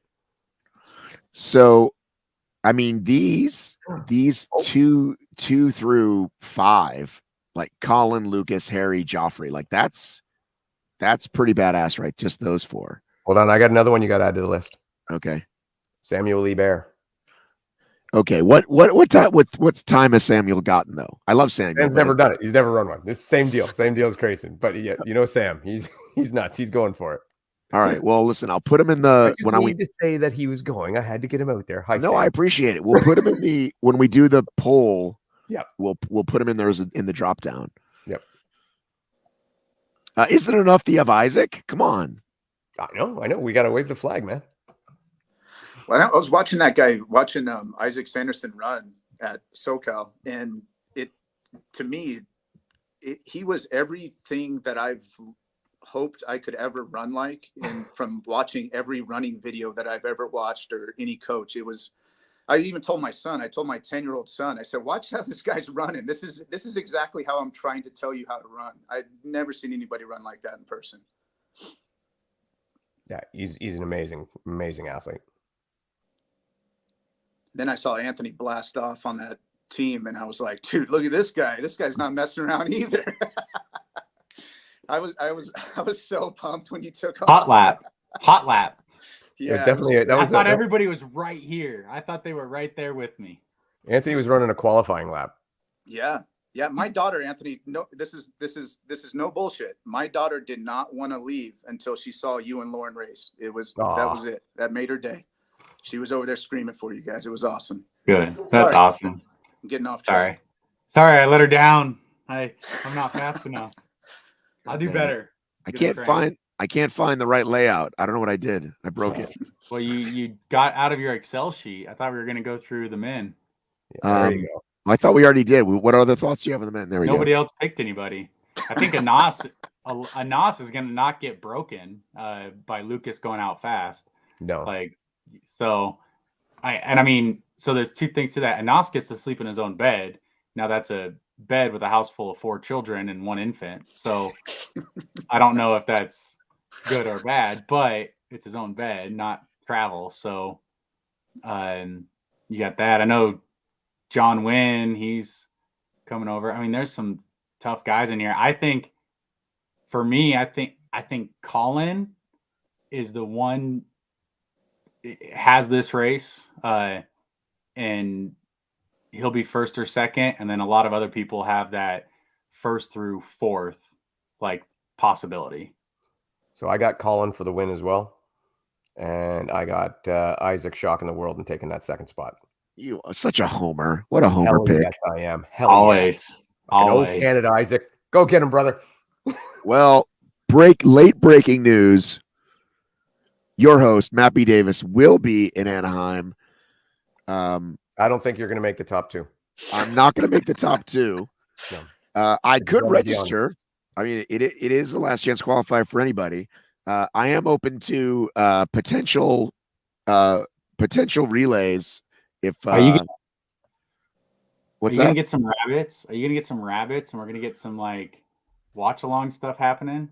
Well, the goal was to find someone to use their phone, and then the 3 of us would do the commentating right from here. But Dave can't, Anthony can't, and now I'm going to be there. So we need someone to commentate. Why can't I? What did you tell me you were doing? I thought you told me you were doing something. You asked if I was going to be in Anaheim. I said, no, I'm staying home. Okay. All right. Then you're going to commentate. The rabbit will be me. All right, Matt. Are you going to put on rollerblades? That mean we're rollerblades? just staying at each station? Can you make it from one station to the other before they run? Ooh, So shots fired. So I will go straight to the stations because I don't want to have Anthony yelling at me to try to follow them around. All the action now happens on the laps. We got to see the laps. Maybe Oh, I was gonna say maybe Luca could help you. He'll run, but he's probably running it himself, and then he's watching Camilla. So Right. maybe not Luca. Well, I would You think love to Graham will be do. there? I would love to do the multiple cams, and this StreamYard is how we used to do it.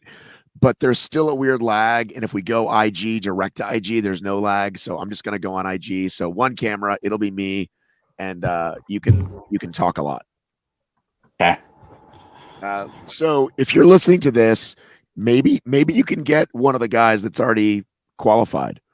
What about Ian K? Maybe you can. Ian can't because or maybe he can. I forget. I think he said his time zone. It might be 3 a.m. where he's at, so maybe he won't want to. It just depends. But yeah, maybe you can get. I was gonna say Rich, but Rich will be there. You can get Jack, maybe. Maybe we can get Jack. I don't know if we can afford Jack. Jack's prices have gone way up. All right, we ready to move on to rankings? Oh, sure, yeah. So Hey, everybody, does anybody else feel like that? What is it? The movie, the TV show, the movie, where with like the fake family that's trying to smuggle drugs across the border. Oh, and they're like, "What? You're getting 10,000? You're getting 20,000? You guys are getting paid?" Yeah, Like, yeah. That's a a good feel point. like that right now. all right. Well, I did something this week that I want to share with you, and that is I actually broke down how I make my picks.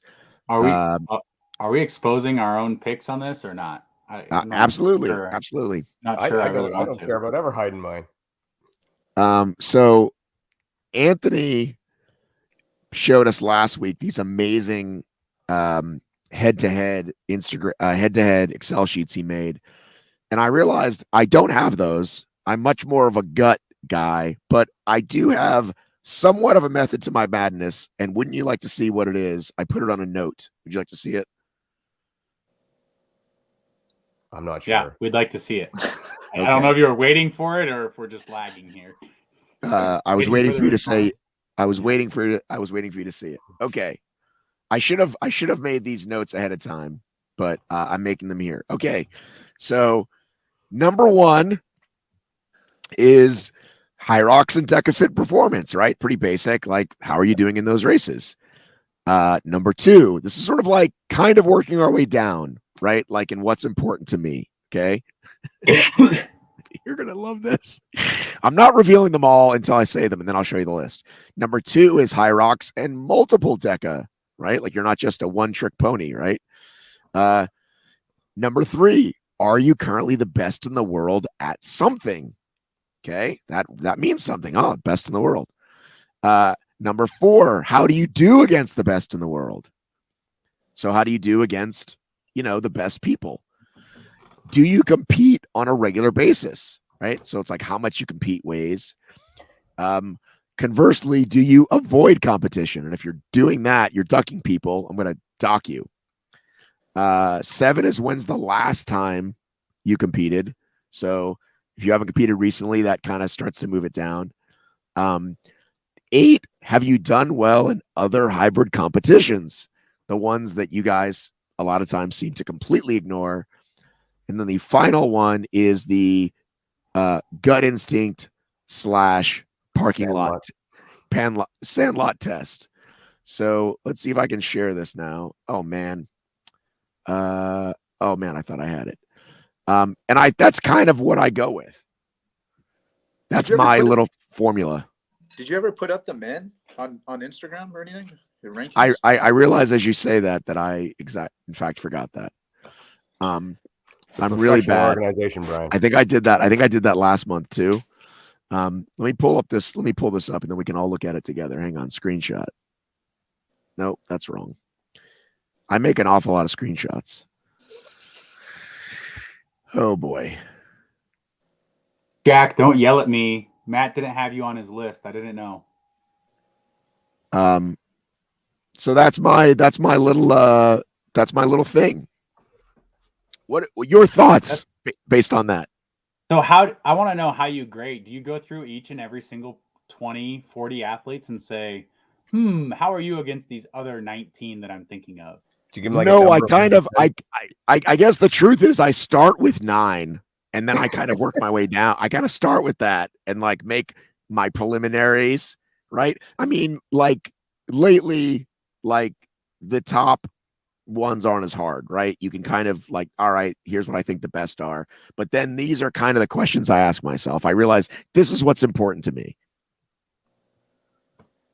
So I'm never going to then use this and then go, but wait, I ranked Rylan ahead of Kent this month and he's actually never beaten Kent. So I can't do that. Like I wouldn't do that. Whereas I think you might, Anthony.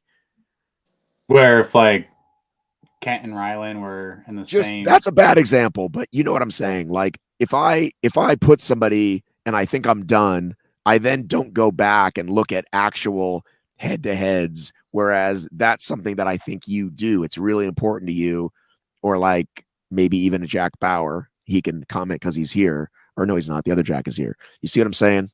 Yeah, I get it. No, I mean, I'm a little different. I have a pool of like, what is this? 26 women right now. And then if any of the others, like if I notice somebody else, I'll throw them into the pool. And then I see like, okay, what's your record against everybody else? And then I use like transitive property. Have you beaten somebody that's beaten these other people? Right. Like, but that's such a trap though. Cause like we look at college football all the time. Like you yeah. lost Georgia by 50 points, but you beat this team. So does this team better than Georgia?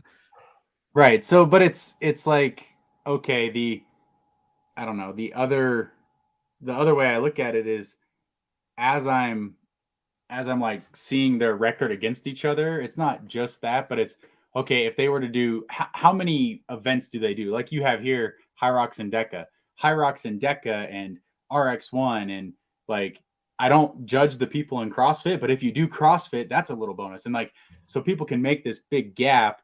And then everything that's more recent kind of has more weight. And then I always take off people from the rankings if they haven't competed in 6 months. So if you're 6 months away, so like just for an example, if Hunter, he competed in December, so he was on January, February, March, April, May. If he didn't compete in June, luckily Worlds is in June, he would be off the list for me. I respect that part. So did Michaela Norman, how has she been comparing to Camilla?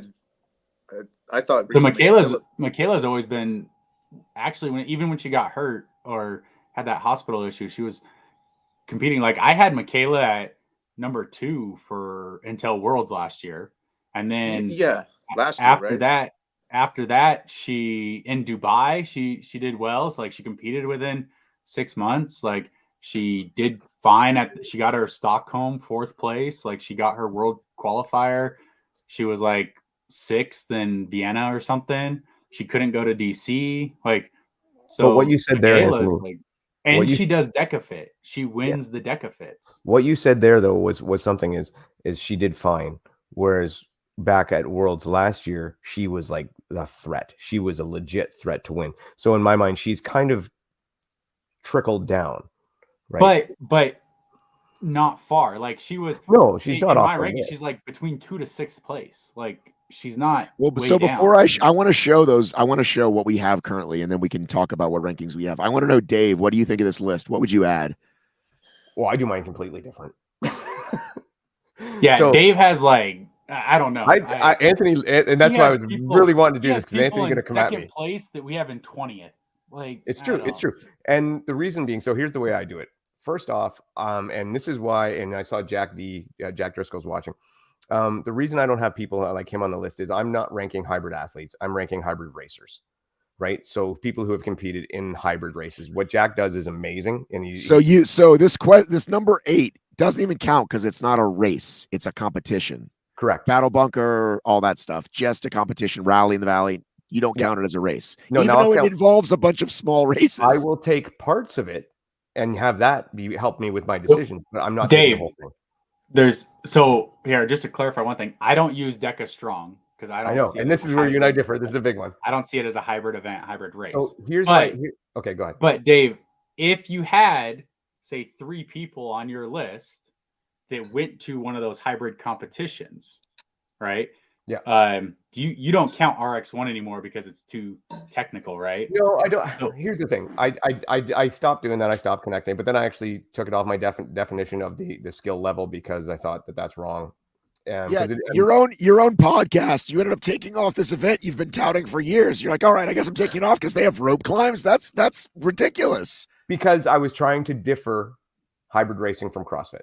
Because the danger that we get into is if we don't have a skill definition in there, or that was my thought process. If we didn't have a delineation between high skill and low skill, then all of a sudden you open these rankings, especially if you're not talking hybrid racers, just hybrid athletes, you open these rankings to everybody at the CrossFit Games.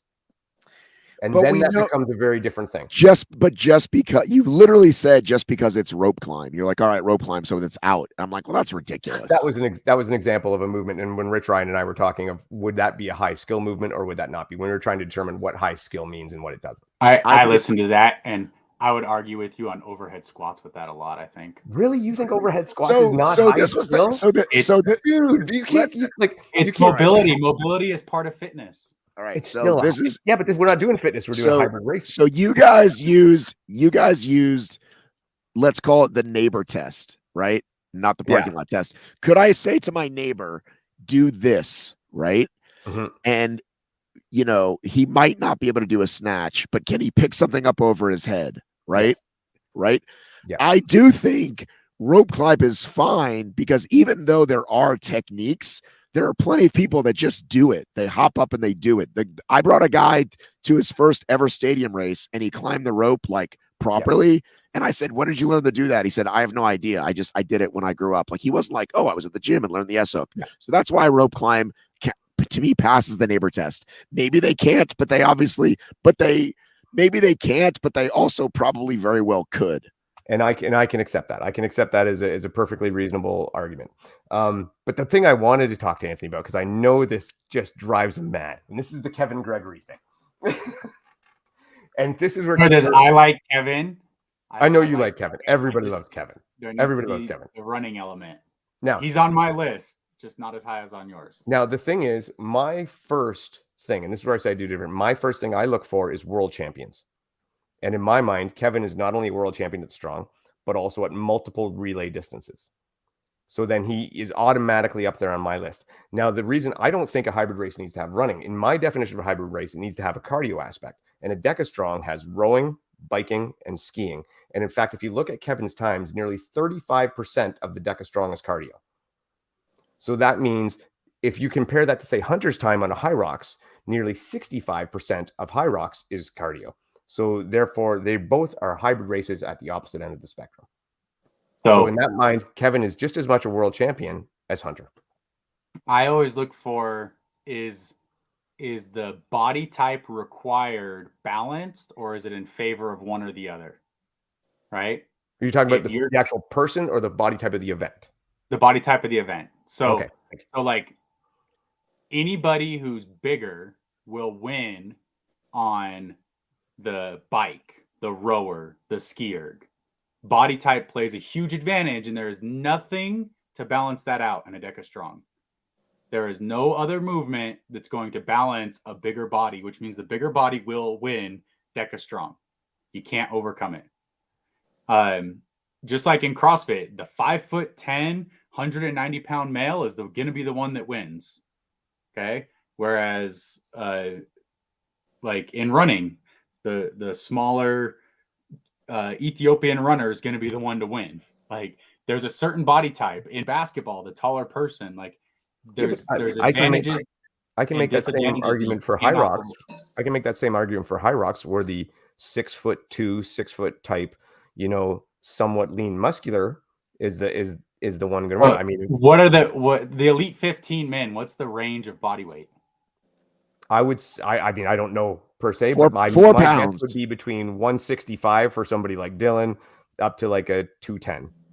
Yeah. So you're talking a 45-pound difference. But I'm also talking the height. The height is a big aspect. Right, but there's also who's 210 in the elite 15? Who's 210?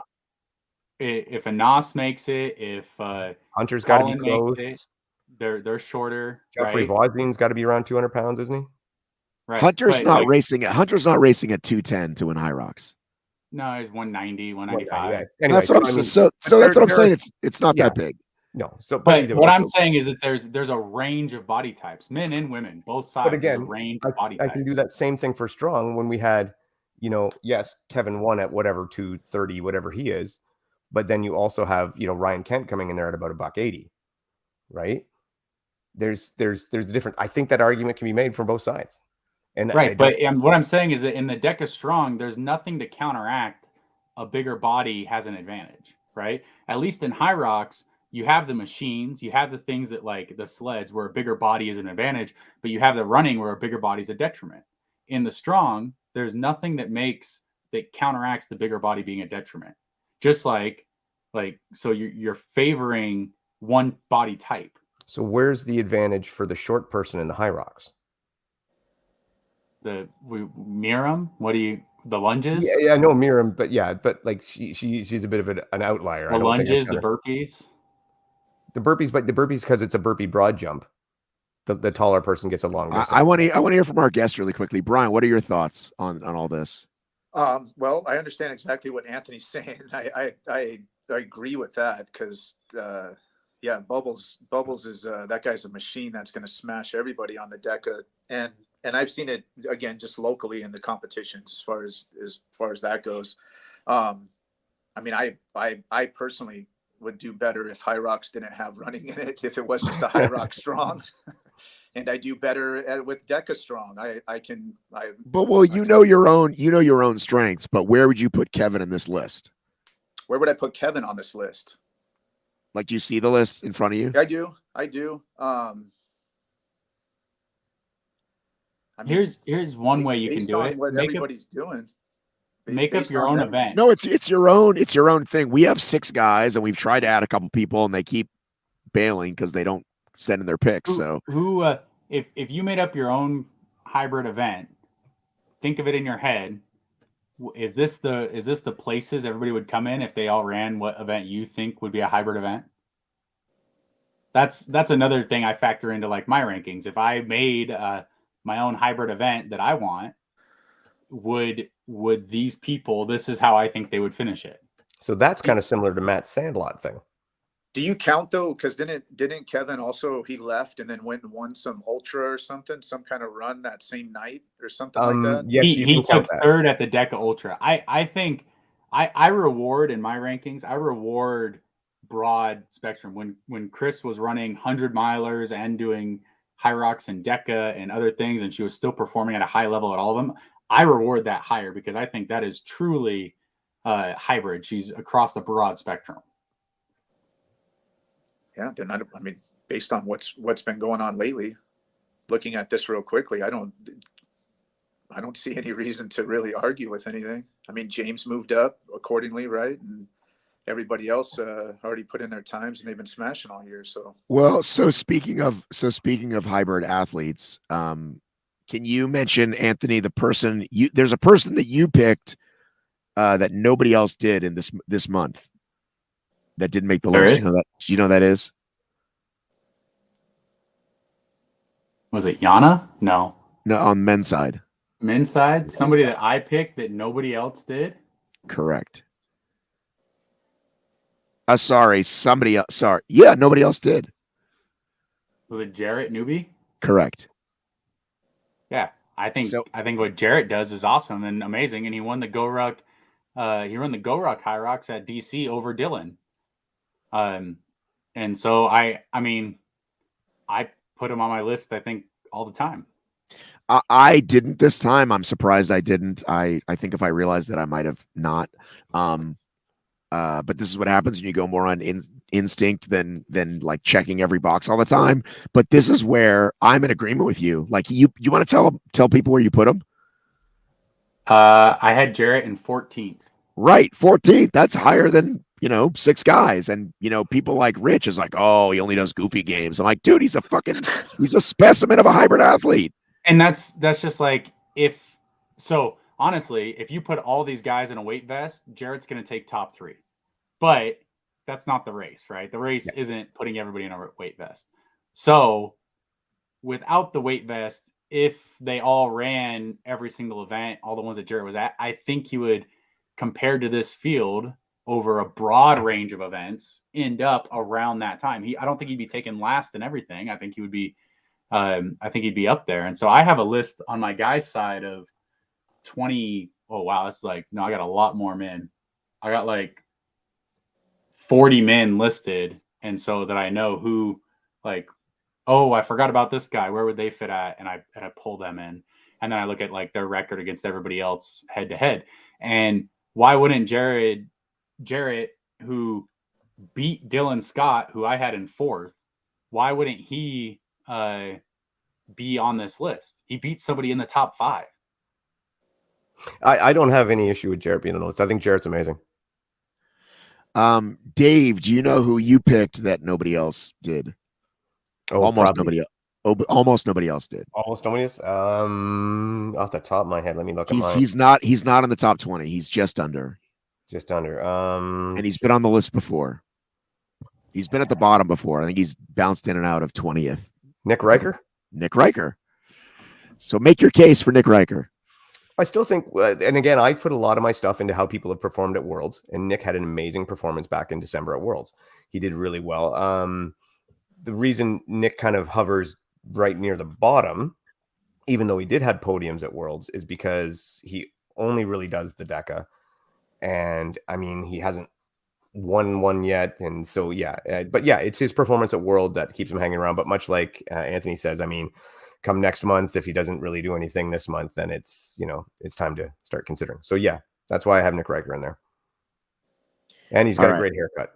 And this was done before NorCal DEKA, right? These rankings were done before then?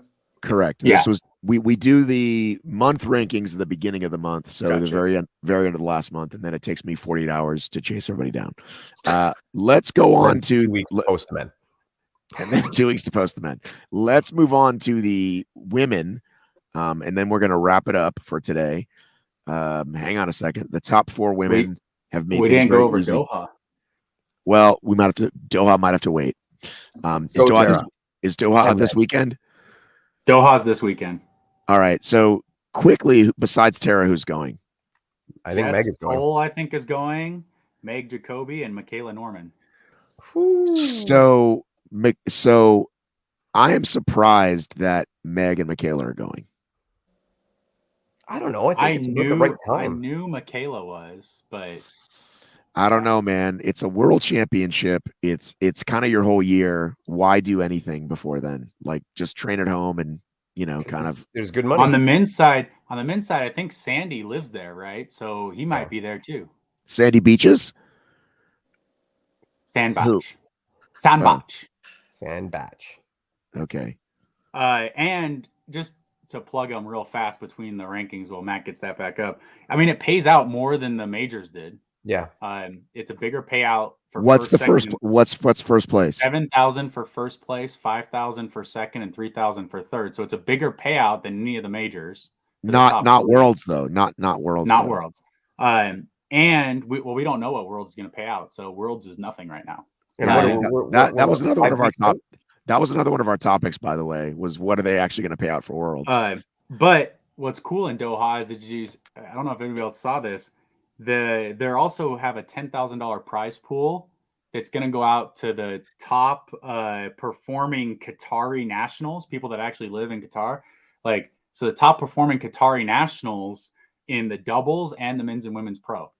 Wow. So that's pretty cool that they get that. But anyway, I guess we can do a recap with that. Hopefully there's a live stream of it and we can all watch it. Yeah, that'll totally happen. Okay. It's the damn men again. God damn it. Why am I so bad at this? Never mind. Go ahead. Hang on. Remove from stage. Don't distract him, Anthony. He's thinking. Sorry. I guess I'll just go back to the stupid Instagram. I wanted to bring Anthony, a picture. When you said with your rankings, you were doing if one person beat another person, that's at a specific event or so head to head, like any hybrid event. So I have DEKA Mile, DEKA Fit, and HYROX, and then I count other hybrid events as well. So if you rank higher than them and that, then you can get specific with them. But But sometimes, like for things like the Alpha, what was it, the Alpha Games, Alpha Warrior, or with the one that happened in Texas where there's like 6 events, not all of those events counted in mine towards hybrid. Only the hybrid events counted towards hybrid. And then Grit Games. Yeah, Grit Games. Yeah, and then I got rid of I got rid of some of the other events because they were ground humps instead of burpees. Yeah. Ground humps. Okay, here are the women. These women, the top 5 women have been the same for the last 2 months, and I think that's been 100% across the board, right? They have to be that, or maybe fourth, and maybe a couple people have 4th and 5th switched. But then Chris moved down, and I think it's because she just hasn't raced as much, because I also highly value her schedule. Zara jumps to 11. We've never had anybody, I think, appear on the list from, she was 21. It was like tied basically, and we have weird tie breaks, but all the way up to 11 with her recent performances. So I think Chris has just gone down because she hasn't performed as much as she usually does, and that's just because she's hurt. Yeah. So, there's that. It's interesting to see on here that Miriam is still up there, and it must be her strong performance in CrossFit. I think so. She gets to the majors, and she's been in a few majors, but it's her strong cross-discipline performance that's keeping her on the rankings. And I put her on there, and that was the reason still.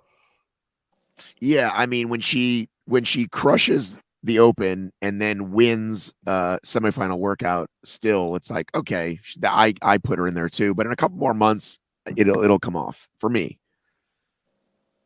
Unless she does something else, unless there's some like unreal, performance elsewhere. Well, I mean, if depending on what time qualifier they go by, she could be the first invite to Worlds if depending on how HYROX is going to do it. Yeah. Which you mean probably you mean the mysterious roll down we talked about? Yes. Yeah. That's more likely than not going to come into effect. So she's not going to go though. Miriam, what if she's already there? What if she's running doubles again like she did last year? It's after her semifinal. She said, "I'm waving goodbye to HYROX for the year," is what she said. Not, I'm going to still do doubles in France.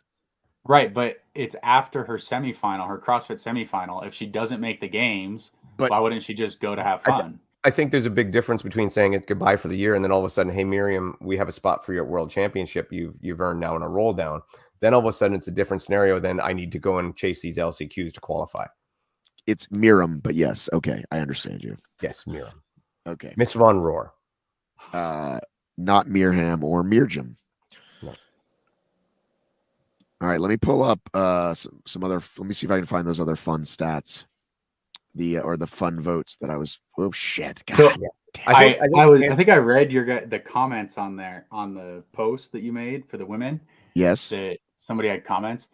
I noticed that Camila went down 2 spots and Morgan's up. Do you think it's just because Morgan won DEKA FIT Worlds that she has a higher average ranking?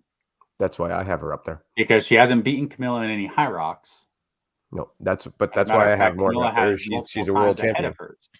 I also highly rank, are you the best in the world at something? Again, that's all for like, once we start having more world champs, you got to show up and do it again. If she doesn't, she's not the best in the world. It'll be nice for her CV and it'll stay there. But yeah, I'm big on like we all agree that it's like, people say this thing called recency bias, but this is all about recency. This isn't the best all time with recency bias. No, that's exactly. This is this month. Yep. Hang on. Dave just fired a hot take. I got to get this in here. Lost in all the DEKA DQ talk is the fact that Isaac actually did 0 burpees to standard. Every single one should have been no rep. Not once did the ram go above his head. Does he mean Isaac? Does yes, he mean? He does, and he's exactly right. Yeah, there were so Yeah. many no reps, even by all the men that finished. Yeah, if you went back, you'd have to disqualify all of them. Yeah, they locked out like this. Yeah, you're right. Yep. It needs to be up here. I talked to Isaac about that today. What did he say? He said he had no idea. He said he had no idea. They didn't say anything to him, so he just thought he was good. But yeah, Dave is exactly right. He 100%. I don't know what that means, Shiz. Dave does the fitness experiment, not to be confused with the hybrid experience or hybrid experience. Dave does the fitness. Is it fit experience or experience? I forget. Anyway, So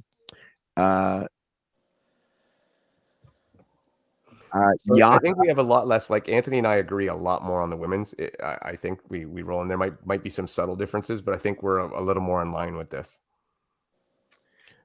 I mean, if Tara does really well in HYROX, she would move up, but I think she's kind of proven that, like, so far she's been kind of a DEKA specialist, no? Yeah, so I have Tara still high because of her world championship win, and I know I have her far higher than anybody else. But she is still in my mind. She's the DEKA mile world champion. She came second in the fit, and I believe it was fifth in the strong. And then as well, she's constantly a threat for the Elite 15 for HYROX. So she's always in the mix. So to me, that keeps her up there because she has that world championship. Yeah, Alondra's gonna have to do something really well at Worlds because we haven't even seen her but once, right? She's not going to be at Worlds. She's not gonna be at Worlds. Her and Tara are doing Thieves and Beggars. Yeah, and Alondra still, she has her world champions as well. I know Anthony doesn't accept that one, but but that one I have her up there. It's not that I don't accept it. It's a world championship. It's just it's not considered in my rankings. Exactly things, and I still had Alondra on my list. I think so. It's just it's not as high a consideration. Right. That's exactly. I don't consider it as high up as winning a DEKA FIT or winning a HYROX. Or you hear that, Camilla, Alondra, Kevin? Anthony says your stuff isn't worth shit. I do not say that. It's a very important piece of hybrid fitness, but it's not the entire thing. It's like Greco-Roman wrestling. It's a half sport. No, I'm just kidding. DEKA strong. Well, I didn't have to say what I said. You just did it all on your own. Yeah, my college coaches always used to say that Greco is just a half a sport because you can't use your legs in it. If you don't know what Greco-Roman wrestling, it's half of real wrestling. Brian, do you have any thoughts, Brian? No, I'm just enjoying this. I'm just learning. I'm trying to think. I'm still going back to the running and the DEKA strongs and I was thinking about what Dave was saying about cardio and the looking at running. I don't think you were saying this, Dave. I'm just trying to understand it. Your argument or point was that there is cardio involved, right? Even though there's no running. Yes. And then is it just a measure of what kind of cardio that is, like as far as like? So in my mind, for my definition of a hybrid race, it needs to be something that has some form of cardio, be it swimming, running, rowing, skiing, whatever the case may be, but tailored towards cardio, and then also a form of strength bias, being lifting, carrying, pulling, pushing, something along that. So in my mind, DEKA Strong fills that requirement. I just have it as my cardio pieces don't usually include the machines. If it was swimming or running or maybe like road biking, I'd consider it more. Just something that doesn't have a power part to it.